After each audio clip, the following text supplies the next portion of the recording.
Thank you, Madam Speaker. I rise in support of H.R. 2575, the Safe American Workers Act.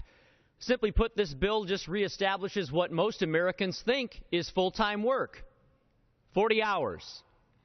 It's what I grew up knowing. It's what my parents and grandparents grew up knowing. Interestingly, we've been talking a lot about jobs here in America. The President continues to call on Congress to pass more jobs legislation. Well, let's look at jobs in his home state where I hail from in Illinois. The Illinois Policy Institute since 2011 says that Illinois has lost 66,000 jobs just in retail food and beverage since 2011 rather. Ironically, that is more job loss than job gains, jobs added in every sector in the President's home state.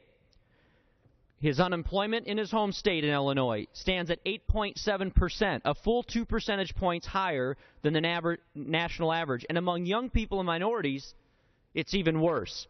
Among African American men, the rate of unemployment is 19.6%. Among Hispanics, over 11%. And among young men and women, young people, ambitious people, a whopping 30% rate of unemployment. 6 years since the economy tanked, 5 years into the Obama administration, 4 years after Obamacare has become law, this is what we're left with.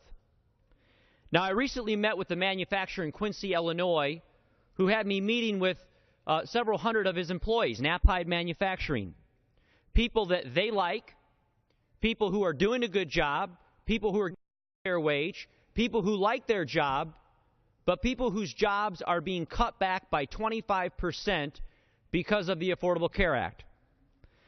In true dollars and cents, this is about $330 a month that they're losing in take-home pay. Now, to put this in perspective, every time the President gets on Air Force One, it costs about 500 times that amount for every hour on Air Force One.